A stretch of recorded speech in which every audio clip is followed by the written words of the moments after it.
মাথার মধ্যে যে ব্রেইনটা আছে এইটার ওজন প্রায় 1.5 কেজি। কত? 1.5 কেজি ধরবো। আচ্ছা, 1.5 কেজি ওজনের একটা ব্রেইন এই খুলির মধ্যে আছে, টের কি পাওয়া যায়? আপনি হাতের মধ্যে 1.5 কেজি নেন তো, কেমন শক্ত লাগে না? ওজন লাগে না? মাথার মধ্যে যে 1.5 কেজি ওজনের ব্রেইনটা আছে, এই যে সহজে সালাম ফিরাচ্ছি, এদিক ওদিক যাচ্ছি, সামনে পিছনে ইয়া করতেছি, ওই রকম কি 1.5 কেজি ওজন মনে হয়? আল্লাহ একটা অসাধারণ মেকানিজম করছে। সেটা কি? মাথার খুলির মধ্যে এক রকমের পানি রাখছে। পানি রাখার কারণে আমরা যখন নদীতে সাঁতার কাটি তখন আমাদের শরীরটা হালকা হয়ে যায়। এটা আর্কিমিডিস বলে একজন বিজ্ঞানী আবিষ্কার করছে। এবং আমাদের ব্রেইনটা আমাদের এই খুলির মধ্যে ওইরকম সাঁতার কাটতেছে, এবং সাঁতার কাটার কারণে যেই ব্রেইনের ওজন প্রায় 1,500 গ্রাম, সেইটা কমে মাত্র 50 গ্রাম হয়েছে। কত গ্রাম? 50 গ্রাম। এটা কিন্তু একটা প্রশ্ন ধরবো। তাহলে 1,500 গ্রামের ব্রেইন পানির মধ্যে সাঁতার কাটার কারণে কয় গ্রাম হয়েছে? Very fine. কত গ্রাম? 50 গ্রাম। তার মানে আপনি যে মাথাটা এরকম করতেছেন, কত গ্রাম করতেছেন? 50 গ্রাম। আমরা যখন মায়ের গর্ভে ছিলাম না, এই যে লাস্ট বেঞ্চ, মায়ের গর্ভে যখন ছিলাম, মায়ের গর্ভেও কিন্তু আমরা এরকম সাঁতার কাটতাম।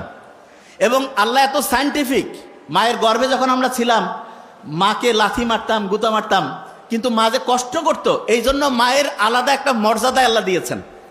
এবং মুহাম্মদ সাল্লাল্লাহু আলাইহি ওয়াসাল্লাম তো আমরা এটা জানি যে সম্মান করব কার? মায়ের, তারপরে কার? মায়ের, তারপরে কার? মায়ের, তারপরে কার? বাবার। তার মানেটা কি? তার মানে যে যত বেশি পরিশ্রম করবে, যে যত বেশি কষ্ট করবে, তার মর্যাদা আল্লাহ তত বাড়ায় দিবে। আমরা যারা মুসলমান সমাজের আছি, আমাদের সবচেয়ে শ্রেষ্ঠ একটা বৈশিষ্ট্য হইতে হবে চেষ্টা করা, পরিশ্রম করা। 1 নম্বর বৈশিষ্ট্য কি হবে? চেষ্টা করা, পরিশ্রম করা। পরিশ্রম আর চেষ্টা করার যে স্টাইলটা, সেইটা আল্লাহ আমাদের গোটাল ডেইলি রুটিনের মধ্যে অলরেডি দিয়ে দিয়েছেন। কিরকম? মুসলমান যারা 5 ওয়াক্ত নামাজ পড়ে না, 5 ওয়াক্ত ফজর যখন আমি নামাজ পড়ি, নামাজ পড়ার পরে আমরা অনেকে মূর্খ, তো নামাজ পড়ার পরে ইচ্ছা মতো ঘুমাই গেলাম, তার লাভটা কি হইল? আল্লাহ নামাজ পড়ার পরে আমাদেরকে পরিশ্রমে যাওয়ার জন্য সবচাইতে বেশি হচ্ছে উদ্বুদ্ধ করছে। নামাজ শেষ করো, তারপরে তোমার জীবিকা অন্বেষণে বের হয়ে যাও। জীবিকা অন্বেষণ মানেটা কি? স্টুডেন্ট যারা, সে কি টাকা ইনকাম করবে? নো, তার প্রধান কাজ কি? পড়াশোনা করা। তাইলে আমি ফজরের নামাজ যখন পড়লাম, তারপরে আমার প্রথম কাজ কি হবে? পড়াশোনা করা। কি করা? পড়াশোনা। পড়াশোনার ক্ষেত্রে সবচেয়ে ভালো বুদ্ধি যেটা, সেটা হচ্ছে আগে কোরআন পড়ে নিব। যেমন প্রফেসর মুখতার আহমেদ স্যার বলছেন, আমি তো শুনে খুব মজা লাগলো আজকে, যে আবু হুরায়রা রাদিয়াল্লাহু তাআলা আনহুর যে খেয়াল থাকতো না, তখন মুহাম্মদ সাল্লাল্লাহু আলাইহি ওয়াসাল্লামকে এসে বললো যে আমার তো খেয়াল থাকে না। মুহাম্মদ সাল্লাল্লাহু আলাইহি ওয়াসাল্লাম কি করলেন? তার শরীর থেকে চাদরটা খুলে নিলেন, বললো যে এটা মাটিতে বেছাও। এরপরে মুহাম্মদ সাল্লাল্লাহু আলাইহি ওয়াসাল্লাম একটু সেখানে দোয়া পরে একটা ফু দিলেন, বা ওনার হচ্ছে লালার থেকে কিছু জিনিস দিলেন। এরপরে ওই চাদরটা গুটায় বললেন শরীরে রাখো।